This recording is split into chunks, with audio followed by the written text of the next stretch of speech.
Shalom, Bapak, Ibu, dan saudara-saudara yang terkasih di dalam Tuhan. Kebenaran saat ini berjudul Kesempatan Melayani.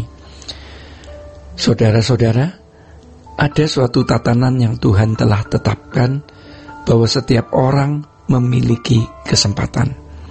Kita memiliki kesempatan untuk bertumbuh di dalam kekudusan dan kesucian, bertumbuh menjadi pribadi yang menyenangkan atau membahagiakan Tuhan. Tetapi di aspek ini Tuhan membatasi kesempatan, ya. Dalam Ibrani 12 ayat 16, firman Tuhan mengatakan, janganlah ada orang yang menjadi cabul atau yang mempunyai nafsu yang rendah seperti Esau, yang menjual hak kesulungannya untuk sepiring makanan.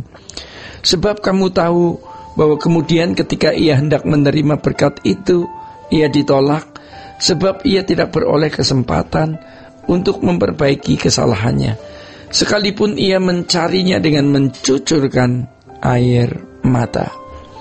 Bapak, Ibu, dan saudara-saudara yang terkasih di dalam Tuhan, kesempatan bagi Esau untuk mempertahankan hak kesulungannya telah habis, ya, akibat dari kecerobohannya sendiri. Demikian juga kita membicarakan perumpamaan dan mengenai, ya, 5 gadis, ya.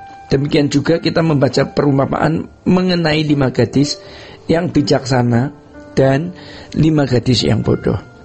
Ke-10 gadis tersebut mendapat kesempatan untuk mempersiapkan pelita mereka dan memiliki ruangan waktu untuk menanti mempelai. Namun 5 gadis bodoh tersebut tidak mempersiapkan minyak, sehingga pada akhirnya mereka ditolak.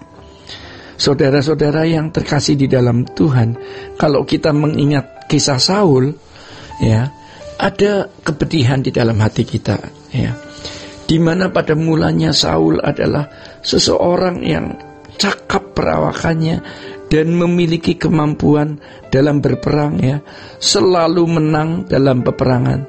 Tetapi akhirnya ia menjadi kecil hati menghadapi Goliat. Dan bukan hal itu, ya, dia menjadi jahat sehingga ditolak menjadi raja dan digantikan oleh Daud. Setelah melewati perjalanan waktu dan pengalaman dalam hidup, kita menemukan orang-orang yang sudah kehilangan kesempatan. Padahal mereka adalah orang-orang yang belum tua, tetapi sudah begitu rusak, sampai tingkat sudah tidak bisa diperbaiki lagi. Saudara-saudara, sejatinya kalau orang terus-menerus berbuat salah dengan ketigaan yang tinggi, dia tidak bisa diperbaiki, ya. Dia sudah kehilangan kesempatan. Misalnya, orang yang sering menahan miliknya, ya, tidak suka berbagi kepada orang lain, pelit, ya, sampai titik tertentu, sampai tingkatan tertentu, orang seperti itu tidak akan pernah membelah hidupnya untuk orang lain, ya, hingga akhir hayatnya dia akan menggenggam hartanya terus, walaupun dia akan melepaskannya. Kalau kita sudah kehilangan kesempatan, kita tidak akan pernah bisa mengambil kesempatan itu kembali. Sejatinya setiap kita dirancang Tuhan untuk hal yang baik, menjadi alat di dalam tangan Tuhan. Karena setiap orang Kristen harus menjadi anak yang berkenan dan dirancang untuk dimuliakan bersama Tuhan Yesus. Namun yang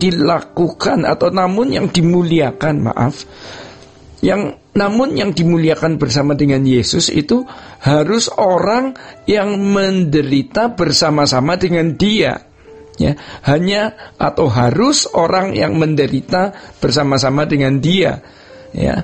Seperti yang dituturkan di dalam Roma 8 ayat 17. Orang yang menderita bersama-sama dengan Tuhan Yesus itulah orang yang menjadi alat di dalam tangan Tuhan.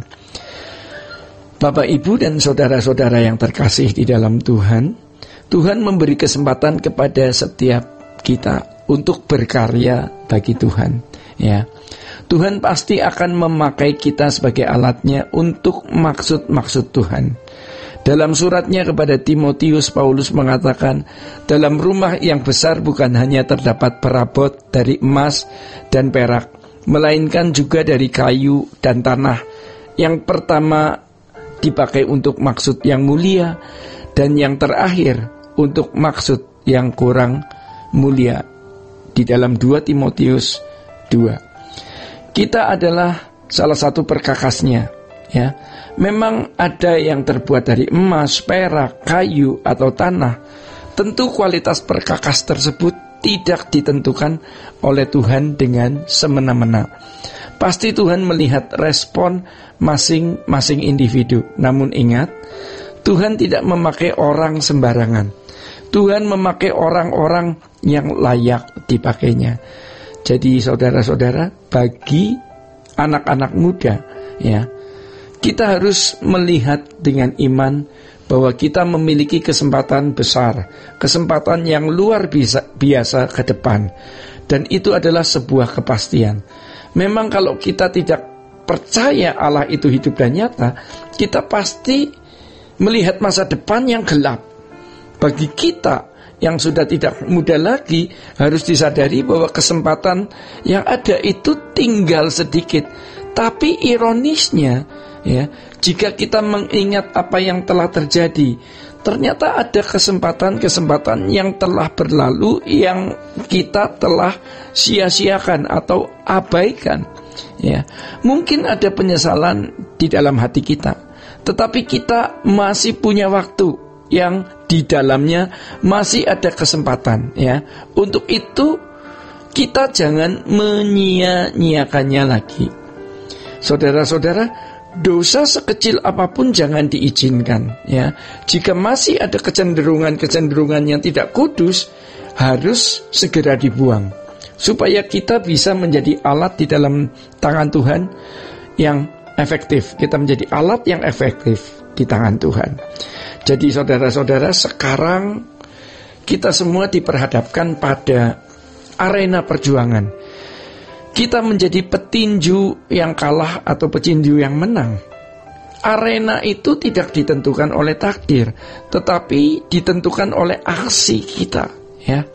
Reaksi kita, respon kita terhadap kehidupan.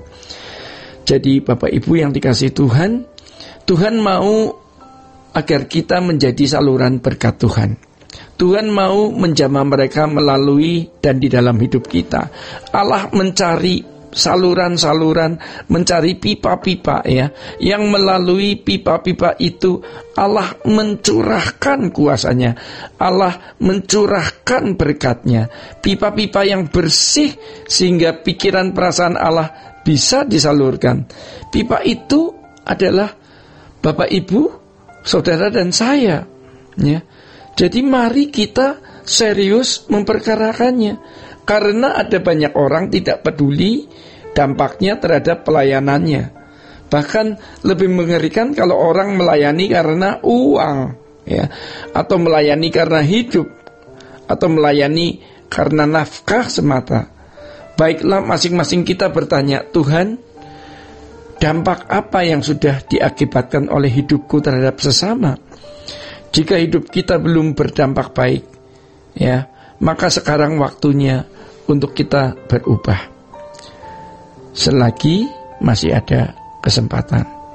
Bapak Ibu yang dikasihi Tuhan dan saudara-saudara yang terkasih, demikian kebenaran saat ini. Tuhan Yesus memberkati. Sola Gracia.